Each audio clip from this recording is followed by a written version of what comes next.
The only thing that I've got scripted is I'll have an intro, which I'm going to record separately because I don't want to sit here and put you to sleep while I'm doing all my promotions and Yeah, yeah, stuff. yeah, yeah, yeah. Hello and welcome back to the Redcast. I'm your host, Troy, also known as Redcast Live, and welcome to episode 7 of the show, all about exploring the world of entertainment through acting, content creation, video games, and much, much more. I'm sure you all know the drill by now, but as always, this episode was available 48 hours early for my patrons before the public release on both YouTube and Spotify. If you'd like to become a patron, make sure you head on over to www.patreon.com/RedArcherLive and pledge as little as £1 to get early access to episodes ahead of the crowd.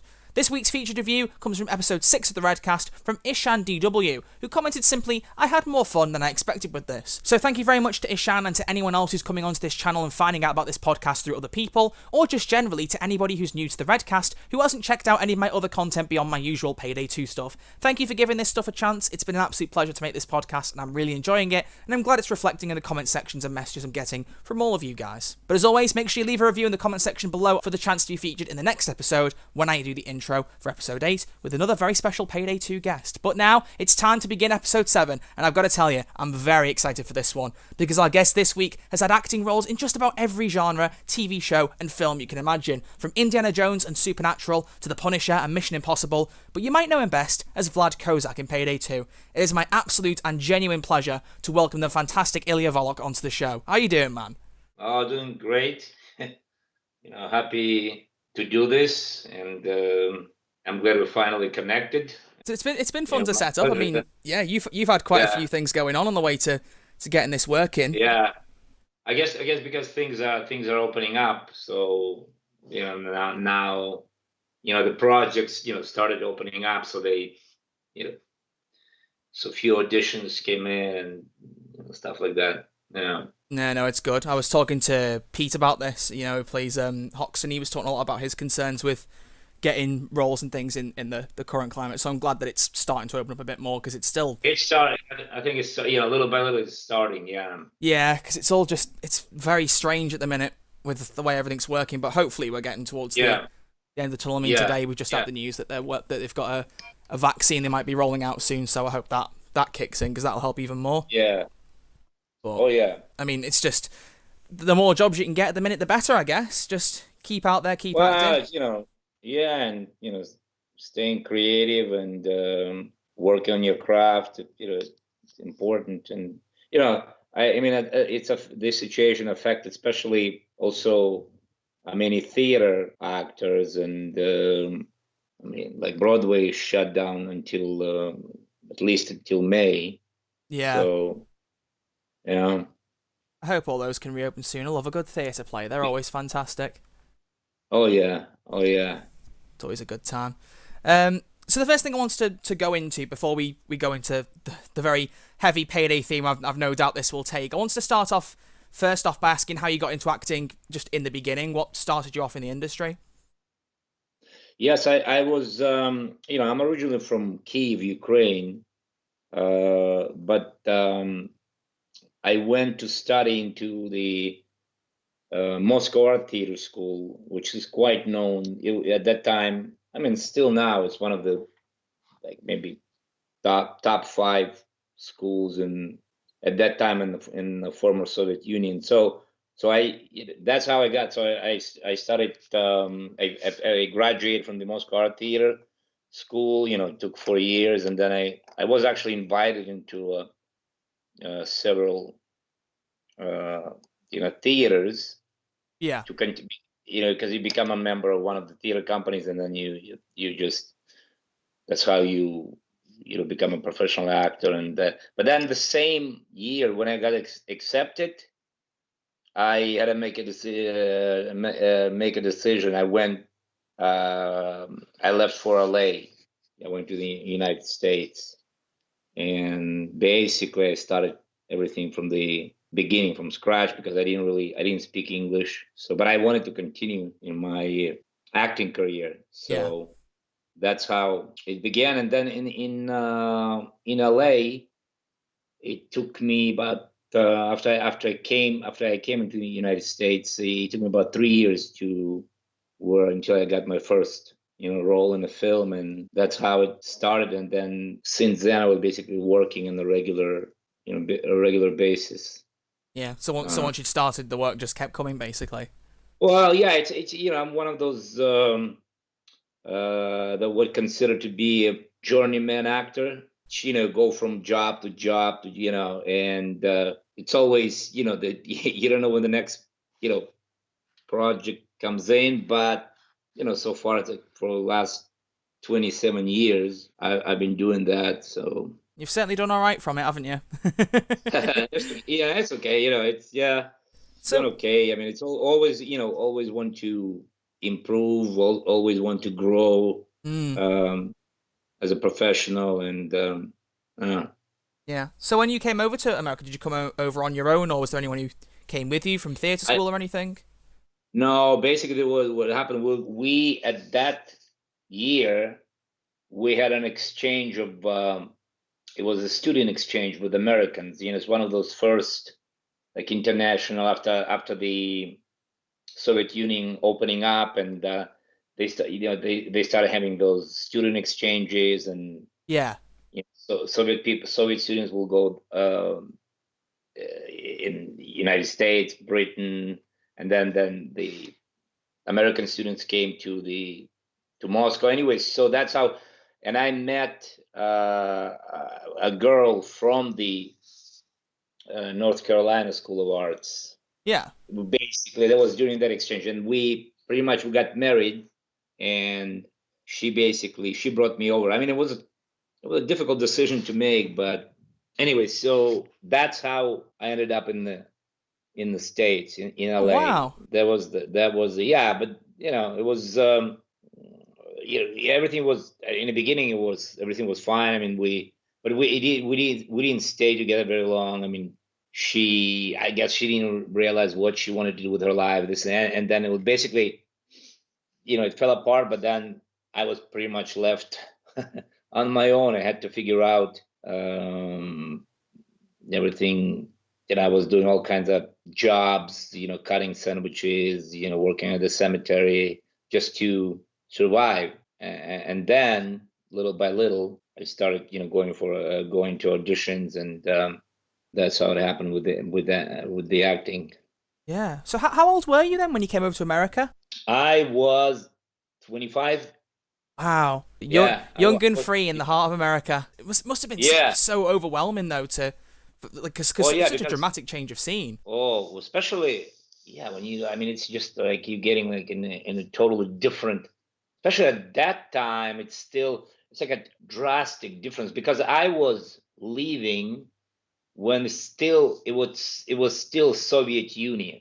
I mean, like it just started just a few changes, like free enterprise, but it was just still pretty much so. And you going into the opposite world, Yeah. with which everything is different. The way people are, the mentality, the financial thing, everything.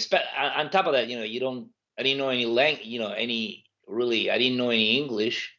I my first I took my first lesson of English in Moscow a couple of months before I came to LA, and like for maybe first 2 years, you really feel like, I mean, you understand things, but to express yourself in a way you feel like not quite.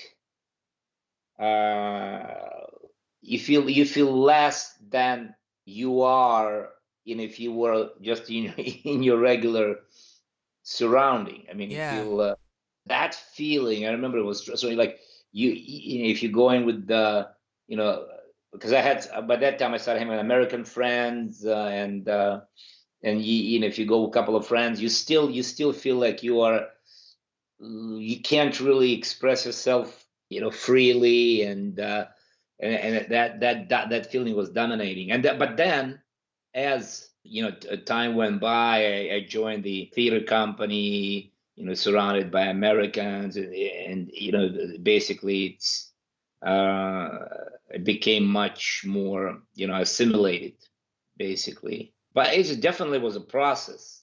Yeah, you no, I know can imagine it must have took some time yeah to get used to everything. yeah Yeah. Well, let's fast forward a little bit then, because Yeah. As I said as we started, there's probably going to be a very specific theme for a good part of this, which is surrounding Payday. So the next question I've got to you is, how did you get the role of Vlad to begin with? Back in, would it be 2012 or 2013? I think it was, let me see, probably, from what I remember, maybe 2013, I think. But it's basically the director, Damien Linkenstein. He was putting together, it was a web series. Yeah. He was putting together, and I think he was collaborating with the people from Sweden. With I didn't know the details. I know that the web series, basically they were done to support the game that they were starting out, and that's how my character was created. And then I guess they liked what I did with it, and I think they built on that voice recording, and that's how it started. I didn't even know that it's gonna go that way, but and that it became pretty successful from what I understand, the game. Yeah, well, I mean, the game's been out now for 7 years, and it's still doing very, very well. It's repeatedly at the most played games charts for how many people are on it. I mean, you still get tens and tens of thousands of people playing it now. It's crazy. But no, yeah, I remember I was talking to Damien about this a little bit, and I didn't understand at first that the web series was done before the voice lines were recorded for the game. That was news to me, so I didn't know. So for you, when you signed on, because obviously you'll have done the same thing, you'll have done the web series first and then done the lines for the game. Yeah. When you took on the web series, did you also know you were going to be brought into the game, or are you saying that because of your role in that, they then brought you into the game because they liked you? Or no, I actually I didn't know it's gonna be part of the I'm gonna be part of the game. I had no idea. It was just doing the web series. Yeah, and then it kind of grew. To my surprise, I didn't even realize that it became that popular. And yeah, I mean, I don't even think they expected it to get as popular as it did, because if you compare the way the game looked when it first came out to the way it looks now, it's ridiculously different. But it has been 7 years, and they've done very well with the game, to be honest. So I think I don't even think anyone saw it to go to get to the point that it had now, but. Yeah, I mean, I guess that's quite the compliment to you if they brought you on for the web series and then they kind of thought, "Ooh, he's quite cool. Let's bring him into the game a little bit." Yeah. I guess when I did that first recording, I think then went pretty well. Yeah, and then it was built on that. Yeah, because I mean, one thing in particular I love about the way Payday does its things is that they have this huge live action component, because most games they don't tend to go to live action actors. It's all within the game, and then they do their trailers and things and all that, but it's very rare they actually get live action acting to support it, and if they do, it's usually for like one trailer. So for instance, Call of Duty used to do it. They don't do it anymore, but they used to, when a game was about to release, they'd do one little tiny trailer with some live action acting, and that'd be it. Nothing has ever been on the scale that Payday's pulled it off, because as you'll know, because you came back, they didn't just do the web series, they then continued to do these live action trailers going forward over the next 7 years. And it's, I mean, to me, I think it's definitely one of the standout parts of the game. I think it's fantastic the way the universe connects between the game and between real life. I think it works brilliantly. That's great. Yeah, it is really cool. And I suppose because you had you got several roles, you returned several times in the live action thing. So I want to discuss a little bit about, maybe not making you too humble, but becoming quite literally one of Payday 2's most iconic characters. I mean, Vlad is one of the most popular characters, at least from where I'm sat. So what's it been like for you to see the character evolve over this space of time, and to see fans' reactions to Vlad, and especially when you attended the Payday Con in 2015, because you were there with a few other actors at the time, weren't you? Yeah, it was that was in Seattle. Yeah. Yeah. It was. I mean, it's that the whole thing was kind of new to me, with the particularly the with the video game world. I've done a couple of those voiceovers, and I've done called some motion capture for the Battlefield 3. Oh, wow. I believe. Yeah, I've done that. Battlefield, yeah. But with this, well, I guess because of the nature of the character, I just when I do it, I mean, Vlad's character, it's sort of like, to me, he's the equivalent of the Joker. Yeah. In yeah, you could just go away and have fun and be big and crazy and then I love that. I mean, but still, committed as an actor, grounded. It's a heightened reality character to me, and that I love that about this character. You could go all the way with intensity, humor, craziness. That's what I love about it. Yeah, I mean, Vlad certainly had his So mix of heists when he's been put in the game. You've had stuff with goats, you've had stuff with nuclear bombs. You've definitely gone on very different ends of the spectrum at times. So you've certainly had a lot to work with. Oh yeah, for sure, for sure. Oh, But yeah, it was just it was unexpected, and the win and was great. We went to Barcelona.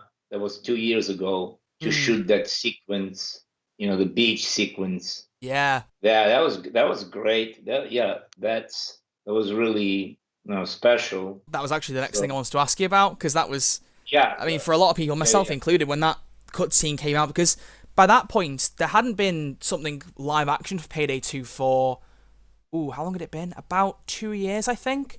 I think it had been about 2 years by that point. So, I mean, I'm not sure how up to date you keep up with the game, but when they did a big heist in the White House. That was the final kind of mission for it, for the main story. And when you finished it, they gave you this one cutscene, which there was one that Vlad was in and one that Vlad wasn't in, as I'm sure you'll know because you were there for one of them. But the first cutscene came out was the one without Vlad, and it was this kind of dark, kind of somber funeral thing, and it was all, everyone was going mental over it. Like, oh my god, is the game coming to an end? Whatever it was. Oh, I've seen the piece. I've seen that. The funeral. Yeah, it's cool, a great little scene. And of course, at that point, everyone was like, "Oh, cool, more live action stuff," even though it was, a more upsetting piece. But then you've got a few days later, people find out this other cutscene exists. They get to it in the game, and then there's all these different characters popping up. You've got Vlad coming in for a bit, all different characters, and it was such a cool little, I suppose, like an ending of sorts to it, because I mean, you haven't done any more live action stuff since. Hopefully, we'll talk about later. Hopefully, we might get an opportunity in the future. But so, what was that like for you? Like the big final scene filming that? What was it like to come back with all these people who, some of them you hadn't seen for years? Yeah, it was. I mean, it was fantastic. I mean, it's just the whole experience.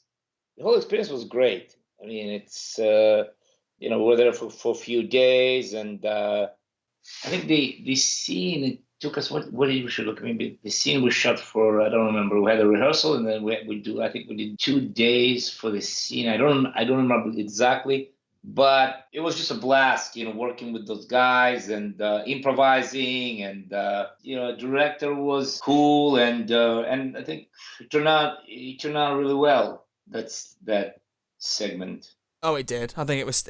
I think personally, out of everything they've put out, I think that was probably the best piece of live action material Payday put out. I think, if for no other reason, that it did such a good job of bringing all the characters back, because when they've jumped from trailer to trailer, there've been certain characters taking the forefront and some haven't returned. But this one, it did its best to bring as many people back as it could, and I thought it did it so well. I think it was great just seeing all the little characters pop. It was like almost like a little mini farewell tour or something, like, bouncing through all the different people who've cropped up through the game. I think it was very, very well done. Yeah. Do you still keep in touch with a lot of people from the Payday set? How well acquainted are you with people? Well, with Ian, he referred me to you. Yeah. And it's great. And I met him for the first time, and it was very, we exchange emails every once in a while, and it was, And then I haven't spoken to the other guys in a while. And I wanted to follow up with them. It's a good reminder, But this year was, as you can imagine, it was pretty crazy. But it was I would love to follow up with Eric, some other guys. It's because it brings back great memories. It's great. It is great, honestly. Yeah.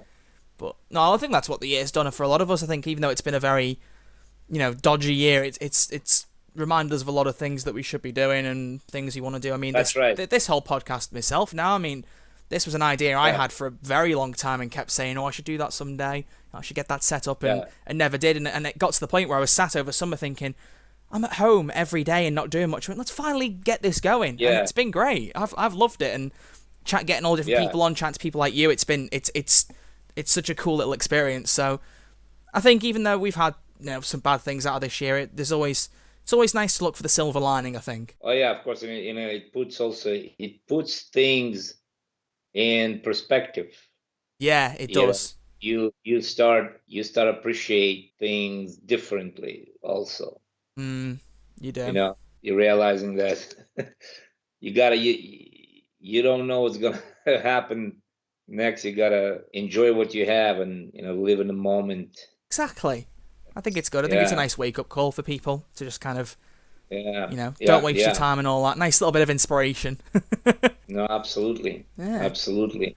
So, I don't know how difficult a question this would be. I hope it isn't a very difficult one. But out of all the kind of the scenes you film with people on Payday sets, do you have any memorable moments or cool little anecdotes from the set of some of these live-action things that you could share? Well, definitely was when the original web series. It was, was shot it was shot in LA, and I was grateful to be working with the director, Damian, the original director of the web series. That was really good experience, and because also when his ability to put this together because it's limited budget and it's not that easy, but that turned out to be pretty well, and that was great. And then when we shot the episode, it was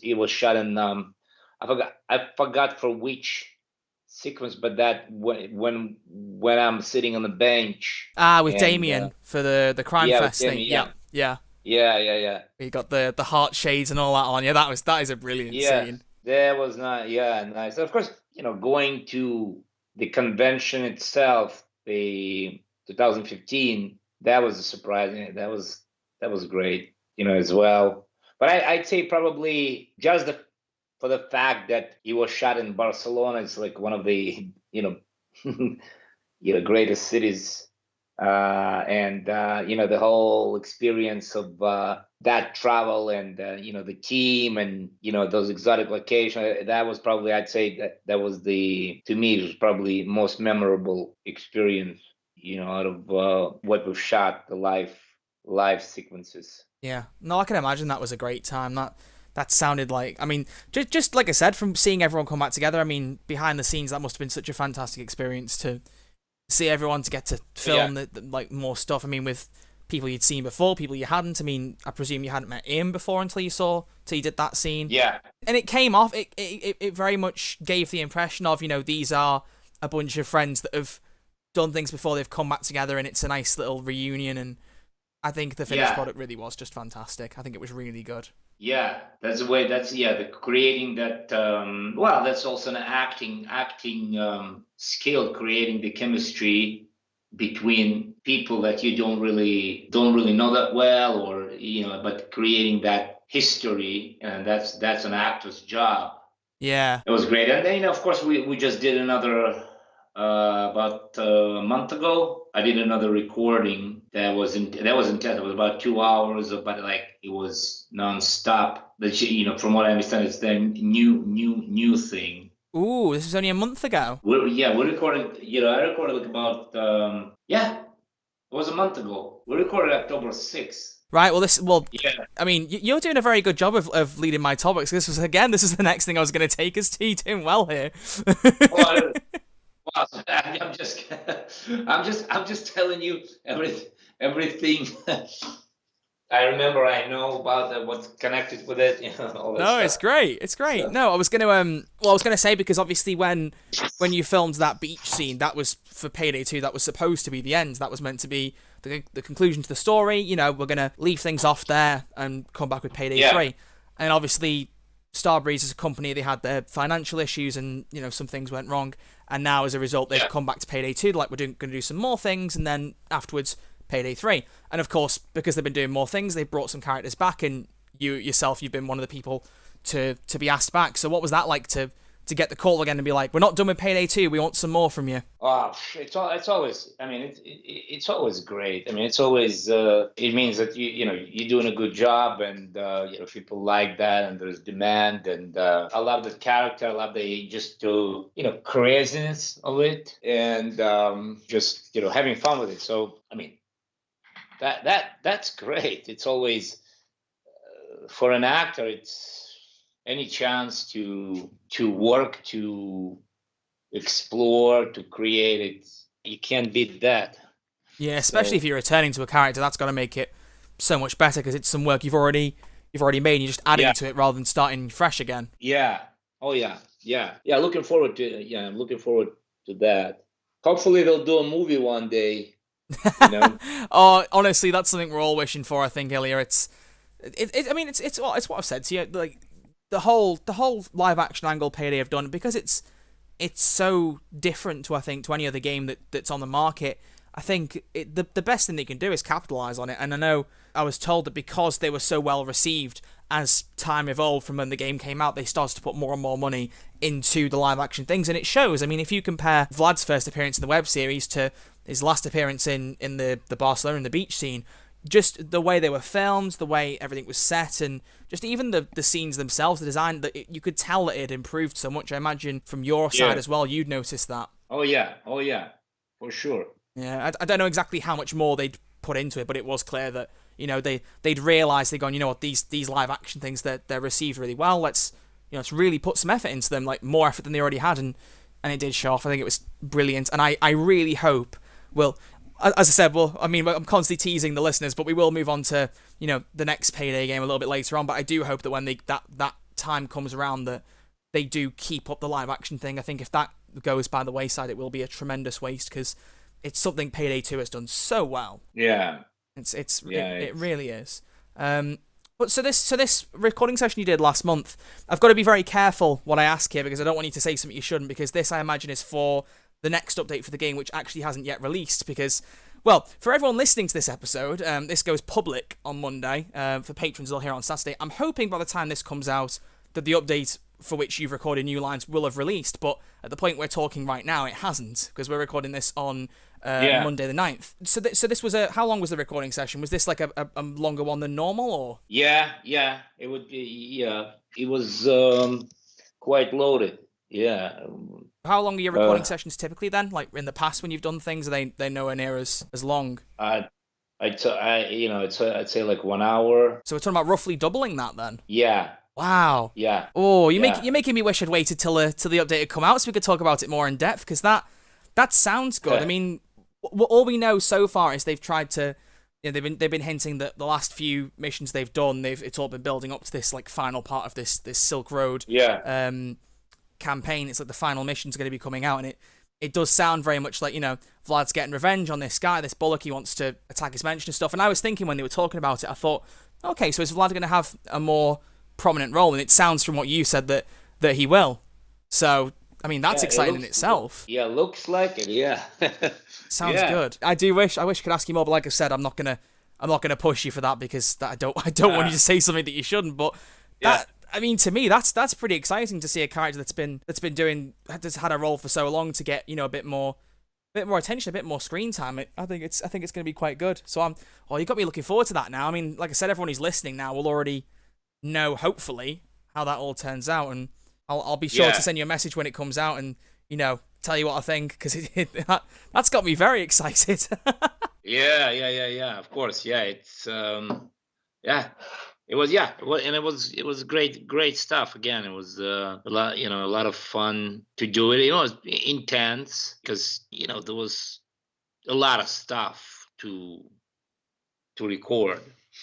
Yeah, I mean, it sounds like if they have to do a 2 hour recording session, I mean, from what I've heard with the main, like the actual playable characters, they go for like 4 hour segments and they have ridiculous amounts of lines. I mean, I've been sent folders sometimes to look through voice lines for projects, and I couldn't even begin to guess how many tiny little 1, 2, 3 second lines there are in like these folders. They go on for miles and miles. So if you're having to do a recording session of half that length, that's quite a lot still. That's a remarkable Yeah. amount of things Oh to yeah. record. So Yeah. that's exciting. That sounds good. Oh, I'm very much looking forward to that now. What a tease. Great. What a tease. I love it. That's great. Oh, no. But I just think, personally, just seeing the character evolve has been... It must be such a cool thing. Because, I mean, have you ever had any other roles that have stretched out this long? I'm not sure if you have had anything that you've returned to so many times in the past. Well, it's different. Yeah, this is because of the nature of it is different. Mm. I guess if you just compare the character, just ongoing, no, it wasn't like that. But because the actually, they go in chunks. They record in one session and then they just play it. So the actual work, it's not like you're working every day on that. You know what I mean? It's Yeah. just they recorded and just But as far as the lasting of the character, no, this is probably the only thing like that. Yeah. It continues. It must be very cool, but I would like to take a minute because I want to talk a little bit about, because obviously Payday 2 is just one of so many things you do. I mean, for the listeners, I will, on the YouTube version, I'll be leaving a link to Ilia's YouTube channel, but if you check it out, there are so many clips of you appearing in all sorts of different things over the years. I mean, there's clips from Gemini Man, from Supernatural, from Indiana Jones, like Power Rangers and The Punisher. There's so much here, and I mean, myself personally, when I was doing some research to look at the different things you've been in, and I came across the channel, I was thinking, I've seen him in some things before. What else has he been in? And I just looked at the list and thought, there are so many things you've been in that I just had no idea. It is truly remarkable how many roles you've had. It's fantastic. So I wanted to take a little bit of time and just ask you, because I do like to explore other work that actors have done. I don't like to just focus on Payday because there's so much more to people's repertoires. So for you personally, if there's one or there's several, are there any particular roles you've done over the last 27 years, I think you said it was, that have stood out to you, that have been highlights for whatever reason? Well, if you're talking about the size of the movie, the big, if you're talking about big Hollywood movies, then of course the two that I would, it's a Gemini Man, because I have one-on-one scene with Will Smith. I Yeah. mean, and also Mission Impossible, the Ghost Protocol. Yeah, that would be the same. You have just at one-on-one with Tom Cruise. So yeah, that probably, and again, it's one of the like major Hollywood blockbuster type movies.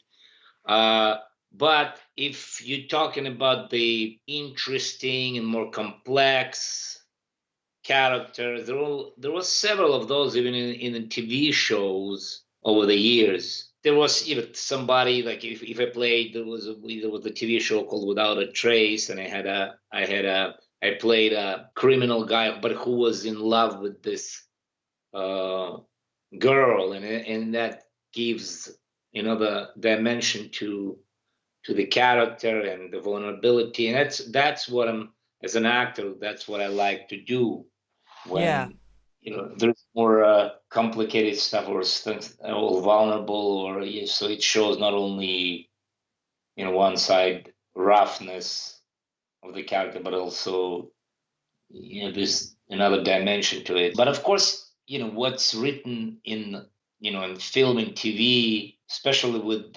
someone who of the has an accent, Eastern European accent and whatever, it's still, I mean, it's great. I appreciate every opportunity I had, but it's not like you could do something. Let's say, I do a play, and like I did this show that I did probably close to 110 performances overall. Diary of a Madman. That's that's where, like, that's the actor's piece. That's how you actually, grow as an actor, when you do this kind of material. You know what I mean? Yeah, I wanted to ask you a bit So about this because I know, because Diary of a Madman is something I've seen next to your name in a few places. I mean, it's like your Twitter username and all sorts of stuff like that. So, what actually was Diary of a Madman? Tell me a bit more about that. originally it's a novel by one of the short story, actually, a short story by one of the Russia's greats, the writers, Nikolai Gogol. It was written in I'd say 1830, 1840. And so basically, we did an adaptation. Well, it's been done by me, by other, like Jeffrey Rush did it. And, about 10 years ago. And I mean, several other actors. It's a challenging piece for a male actor to do. Yeah.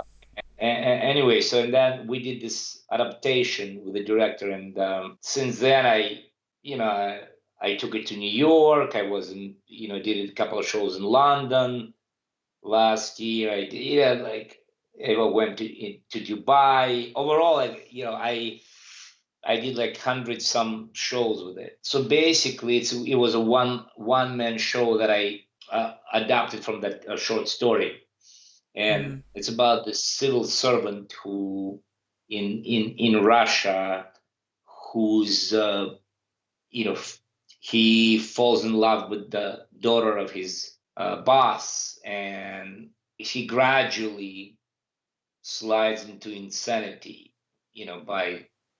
because he doesn't have a respond from her, and he starts imagining himself as a king of Spain. And anyway, so it's a known one of the Gogol's best short stories. But that's something, like, you do something like that, and that's how you grow. I was listening to Al Pacino just talking about acting, and he was actually mentioning, so doing this kind of material, dramatic with levels, and that asks a lot from an actor, because most of the stuff that's on television or even in film, it doesn't ask a lot from an actor as far as like a skill, or you just talk.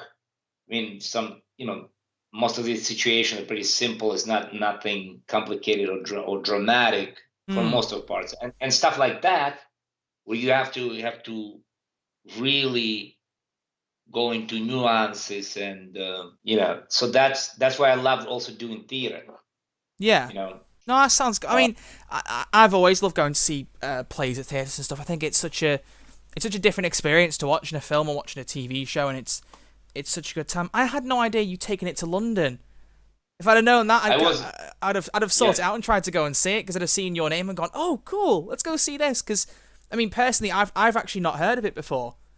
I've heard of the author. I feel like I know his name, but I haven't heard of the story itself before until you told me. But it sounds really good. It really does. Yeah, it's great. Yeah, it's great. Yeah, it's a great. I did it. It was somebody arranged for me in London. There's 2 shows. Do you know Brunel Museum? It's a tunnel. Yeah. It's like so it was cool to do it there. It was such a unique experience. Anyway, so yeah, I went there last September, and it was quite something. But what I was saying, that's how by doing that kind of stuff, that's how you grow as an artist, and discover new possibilities within yourself. And it shows in other work. Like, I'm sure the freedom that I gain by doing 100 shows of Diary of a Madman, it transfers to Vlad and Payday too. Yeah.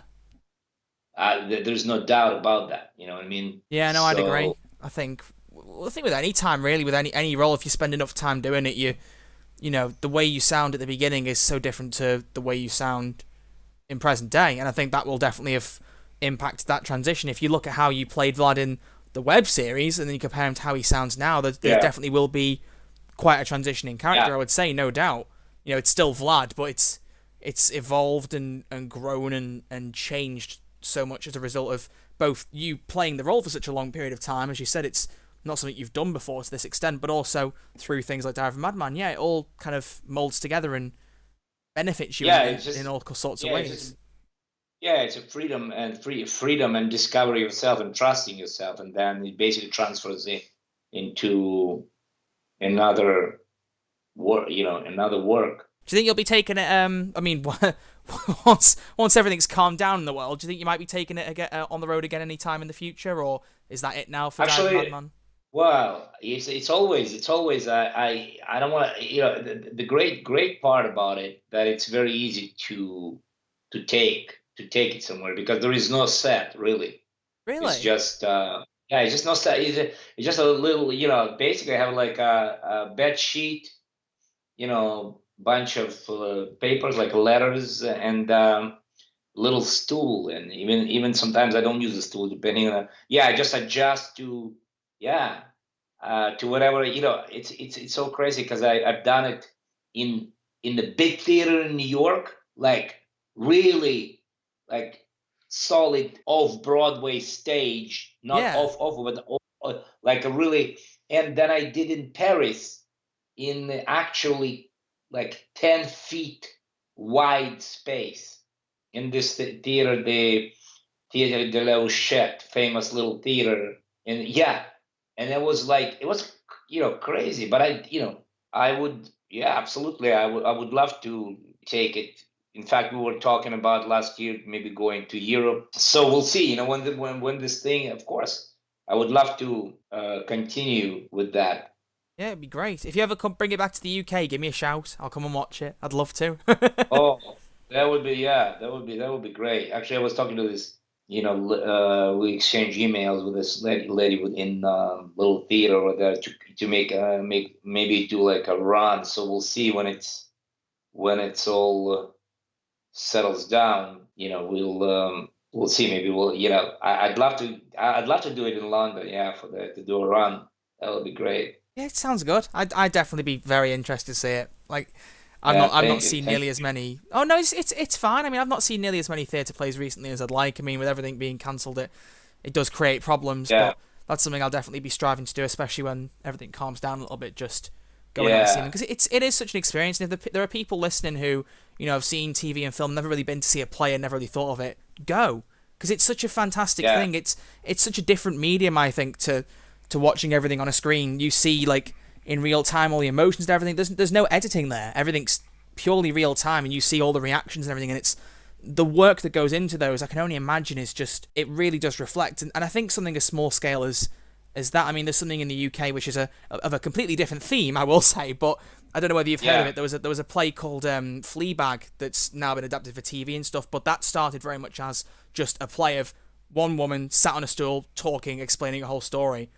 And that was fantastic. It was like one woman show, Yeah, and it was absolutely brilliant. So, like, while I've not seen Diary of a Madman, I can immediately in my head see, even if you haven't got much of a set and it's just the one person talking, you can so easily create something so special out of it. And if you've done 110 plus shows, that just shows that it's definitely a well received thing. I mean, how many shows did you do over like a span of time? Has it been like a really widespread thing, or did you do a lot of shows back to back? Well, basically what happened, originally I did it in LA for off and on, maybe for 30 shows, and then when I took it to New York, I did 60 shows in New York. It was basically in two separate runs.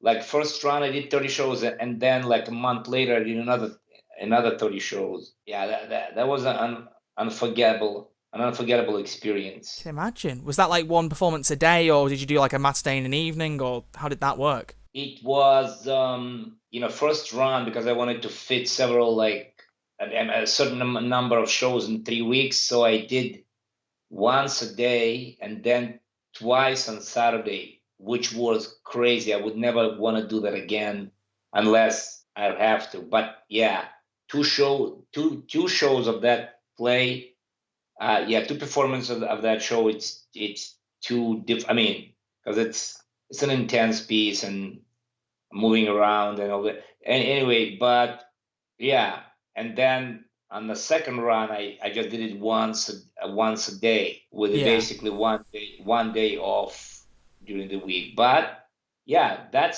was an unforgettable experience. To do this whole run and to pretty much I organized everything myself, and then I did it initially in a small theater, and then they moved me to a bigger space. Yeah. It sounds fantastic. It really does. It really Yeah. does. Well, yeah. Well, I'll look forward to hopefully seeing it at some point. It sounds like a great show. Yeah. But to round things towards a slight close, maybe not just yet. Let's see how deeply we get into this last topic, because you may well be aware, and I've hinted at it a couple of times as we've gone across this chat. Payday 2 is not the end for the franchise. They have confirmed, well, they initially confirmed it years ago that Payday 3 was in the works. It was going to be happening, and through different situations and things, the company, it's been slowly in the works in the background, but now it has been officially in development for just over a year.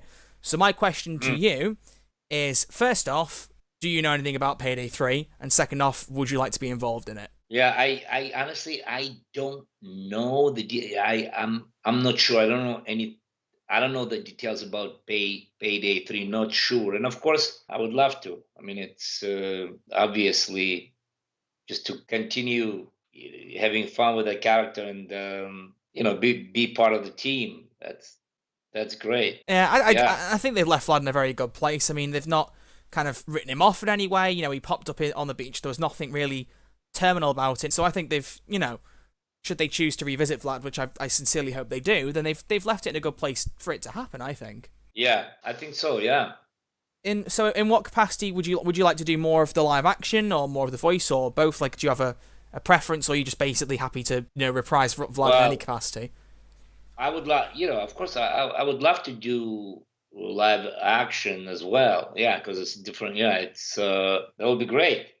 But again, I have such blast doing the voice recording. That's also there's also satisfaction in that, because there's no you could just go all the way and try crazy things, and I love that. Yeah, it is. It's great, and I mean they've already chosen now to bring you back when they've done these new updates of Payday, and as you said, like, this new recording session you've just done is the longest one you've had to do. Yeah. So I mean, there's certainly no sign of any love lost or whatever. They clearly still love Vlad as much as I do, and as much as the community does. It's because he's a great character. He's certainly, as I said, he's one of the more, I think, recognizable and iconic characters out of the game. There's a lot of different people that give the gang jobs, and I think, whether some of them are written off or some of them just aren't as notable and stuff, I think Vlad is one of the people that they keep coming back to, and I really do hope that continues. I really do hope it does, because I think it's brilliant. I really do. Well, same. Yeah, it would be. I mean, it's quite unique, actually, also from other things I've done. Again, because the extremes that you could go with this character. I mean, there is no boundaries in a way. So you could be really big and intense and scary and funny, and so that's I love that. Yeah. Who knows? I mean, if I didn't know until you said that you'd done any motion capture, so there's also that door they could open. Maybe if they choose to go, because they are upping with the development, they're changing the engine for the game, so that it's going to be it's going to run at a much higher quality. So who knows, if they turn down the motion capture door, they've also got somebody who's got experience with that. So there's another little notch to back you up to come back, hopefully. Yeah. It'd just be great. If they're gonna get that, if they're gonna go that way, yeah. They can bring you on in every capacity then, and I think it'd be nice, keep you on board, keep you a part of it. I think it's great. Well, then the final kind of Payday 3 type question, because there's only so far I can go when we literally don't know anything, because I know about as little as you do. You've played Vlad now for on and off 7 to 8 years, and as you said, be it through Payday, through other stuff, the character's really evolved. Is there any particular way yourself as an actor you'd like to take Vlad or see his character develop if he came back in the next installment of Payday? I go with the I guess it's like a mutual it's like a teamwork. I mean, I think they write also based on what I give them as far as the character approach, and I adjust at the same time, adjust to what they offer. So it's a kind of it's a mutual dynamic, this growth. And to me, it's the best way where when you're working on a character, any character, it's the ability for an actor to surprise himself or herself, just not to plan. Oh, I'm gonna go this, but just embrace the character, just let it happen, and in a way, let the character drive you. So it's like just to have that state of flow. I think it's that, that's what they call the best acting. It's you're not really acting. It just comes out of you.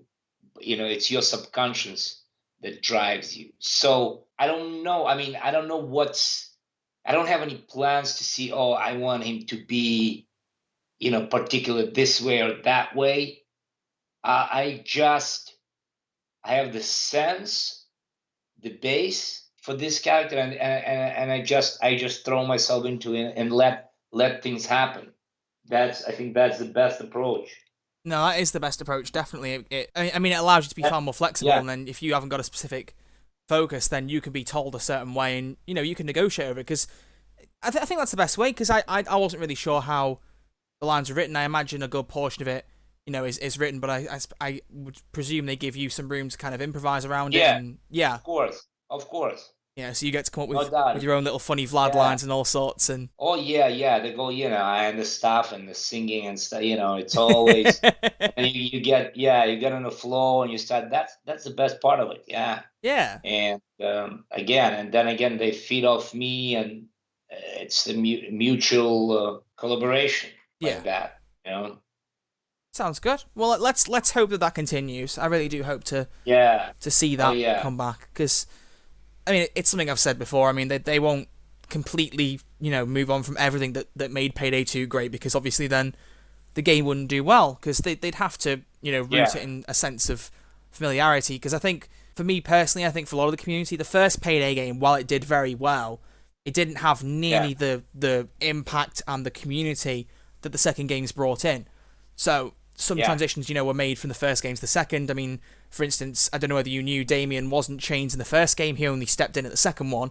There was a different voice actor the first time round. So, they've made changes like that, but I think they were less noticeable because of the way the community has developed. Like I said, there weren't as many for the first, there's more for the second. So I think, really, for the amount of people they've brought in, there are millions of people that have owned or played Payday over the last 7 or 8 years. Millions upon millions. They literally gave away 5 million copies of the game on PC a few years ago to celebrate how many players they had on there. So because there's such a big community and they're so familiar with Payday 2, I do hope that when they transition, they do have a good sense of familiarity. There's a lot that's new, there's a lot that's exciting about it, but they haven't forgotten their roots, so to speak. Yeah. I think it'll be good. I really do. Yeah, it's just we'll take it day at a time and enjoy the process. Exactly. And like it's just good. It's just good now to have Vlad back, just to be doing all these lines for the Silk Road missions. And they've said that they've got more Payday 2 things coming up in the meantime, because currently Payday 3 is only meant to be releasing at the minute between 2022 and 2023. And of course that could change, because a lot of the time you find that games end up delaying things because they want to put more time into them. So it's still a good 2+ years away. So, there's plenty more to come for Payday 2. And who knows, maybe they'll keep coming back to you and bringing you into it, because I think it's nice for them, because like I said, it wasn't initially planned for them to do this new content, and I think they've done it in such a way that it doesn't feel unnecessary. They've managed to root it in the game and do it very well and bring back familiar faces, so that it feels like it wasn't, we're coming back here and just, starting something completely different. It's like, we left the room and came back in. Like it's not been that long, and it feels the same, and it's been really well done. So I hope they keep that up and keep bringing people back. But But I guess we'll wait and see what happens with Payday 3 and go from there. Sounds good to me. But that's everything I wanted to talk to you about, Ilia. That sums up all of my questions. So thank you very much for coming on. Before we go, I don't imagine there's anything you can say, but are there any future projects, etc., that you're you're doing you can talk about? I know usually these things are very tight-lipped, but I thought just in case there was anything you could say.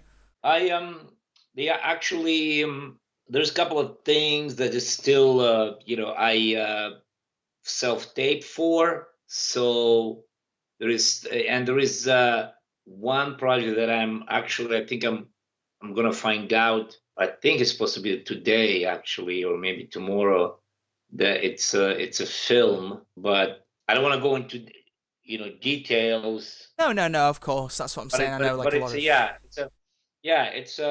It's a independent feature film, and it's in a very nice part that I'm being considered for, and it's a human story coming of age of this girl, and she has a complicated relationship with her father, and so it's an interesting project. Okay. So we'll see. I'll know more. I think by today, tomorrow, I think I'll know more about that. Okay. And then well, good luck on that. Yeah. Thank you so much. Yeah, and like I said, the stuff lately, even we had to postpone a couple of our times of interview because stuff just kept coming up. Like I had to put myself on for several projects on tapes. So anyway, so we'll see. There's some of them might come through. Also, you never know. Well, Take a day at a time. It sounds good, and that's what I said to you before we started. I mean, at the end of the day, it's much better for you to have loads of new things coming in than the opposite of it being very quiet and the phone not ringing at all. So I'm just glad that the doors are beginning to open up again and you're getting considered for all these different roles and things. So yeah, good luck on the coming of age thing. I hope you get the job. I really do. Thank you. And good luck on future things. Last thing, are there any social media pages or connections or anything you'd like people to follow you on? Anything like that? Yeah. There's Instagram, Facebook. My Instagram, it's Volok Ilia. It's not Ilia Volok, but it's at Volok Ilia. And we actually I put some excerpts, like little clips from that. Me and my friend, we produced. We finished. It's in final stages of post production. It's a comedy that we based on our play that we did many years ago, but now finally we shot a movie. We produced it ourselves, and it's about now we just finalizing all the post details. It's this kind of fish out of water concept. This guy comes from a remote Russian village, and it's his journey in America. And it calls Fakov in America, Fakov in America. And I was actually putting some, clips from that. So that's our own project that we're actually releasing fairly soon. Well, that sounds good as well. I've seen a few bits of that, I think, on your Instagram. I think maybe you put something on your story today, or because there was a little election bit, wasn't there? Yeah. That's the whole. That's the whole. It's a kind of like a wacky. Yeah, definitely wacky story. Yeah. So that's something also we excited to just get it out there. Yeah, but Facebook, Instagram, that stuff. Thank you, Troy, for having me on. It's been an absolute pleasure, Ilia. I have to say, like, this is not me trying to, be too kind of complimentary or whatever, but I've wanted to be able to bring you on and chat to you for a while, so I'm just glad we managed to get this set up. So I suppose we also owe Ian a thanks for making the connection as well. So yeah, absolutely. It's great. It's been an absolute pleasure, and I do. Well, I mean, I hope that later down the line, if there's more to talk about in any capacity of Payday 2 or 3, that maybe we can come back and see what's new, and that'll be good. But I'll look forward to seeing this new update with your additional voice lines, and I'll be sure to message you and let you know what I think. But thank you very much for coming on. Greatly appreciated. Yeah, and thanks for all the fans out there. My best wishes. Thank you so much. It's great.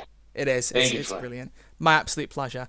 And thank you to everyone else for listening. As always, if you have enjoyed the podcast, make sure if you're on YouTube, you leave a like and subscribe to the channel. And if you're listening on Spotify, make sure you hit the follow button to keep up to date with new podcast episodes every 2 weeks. And as I said at the start of the episode, if you fancy catching these episodes 48 hours early, I've done 7 episodes, Ilia, and I'm still getting my outro wrong. Fantastic.